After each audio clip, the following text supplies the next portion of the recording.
माणूस आला, कणकवली स्टेशनला उतरला ट्रेनपासून यासुरंडी हे गाव जवळजवळ अर्धा तास किंवा पाऊण तासाच्या अंतरावर आहे. ऑटोने गेलं तर रात्री 12 वाजताची ट्रेन आली.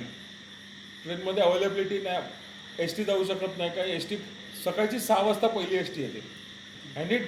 ह्यांनी काय सांगितलं, बोललो चल आता गावी जायचं आहे, अर्जन्सी जायचं आहे. तर म्हणून यांनी ऑटोवाल्याबरोबर निगोशिएशन केलं की मला तू 100 रुपयात सोड.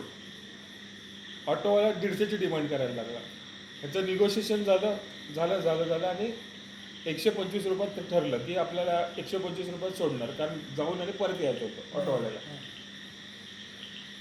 रिक्षामध्ये बसला, चाललं, ह्यांचं डिस्कशन चाललं आहे कोणत्या गावचं काय झालं ते डिस्कशन झालं. आता डेस्टिनेशन आहे जवळजवळ 1 किलोमीटरवर. हे दोघं रिक्षावाला आणि त्याच्या पाठचा पॅसेंजर यांचं डिस्कशन चालू आहे. या डिस्कशनमध्ये समोर ना रात्रीच्या काळोखात एक सफेद साडीवाली बाई आली. बाईनी पाठचा पॅसेंजर बोलतो रिक्षावाल्याला, अरे ती बाई आहे, तिला एमर्जन्सी असेल, गावी रिक्षा नसतात काय नाही. ती आली. पाठचा पॅसेंजर बोलतो माझं गाव जवळ आलं आहे, मी तुला पैसे देतो, त्या बाईला हेल्प करूया आपण, तिला कोणतरी एमर्जन्सी, तिला सोडून येतो.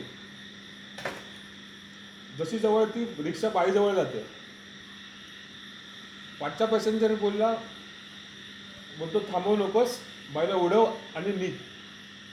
ती बाई जवळ आली. पॅसेंजर बोलतो क्रॉस करून गेली, बाई गेली पाठी, ही रिक्षा यांची क्रॉस करून गेली. रिक्षावाला बोलतो आता तुम्ही सांगता तिला हेल्प करा, आम्ही इथे उतरतो, तुम्ही जवळ आल्यावर बोलतात तुम्ही म्हणजे निघून जा, उडवा. चाललंय का तुमचं? थोडे पुढे तो बोलतो मला त्याची हेल्प करण्याची इच्छा होती, पण मी जसं त्या बाईच्या जवळ ऑटो गेली आपली, ते माझं चुकून त्या बाईच्या पायाकडे लक्ष गेलं. त्या बाईचे पाय उलटे होते. रिक्षावाला काय बोलला, माझे तरी कुठे सरळ आहे.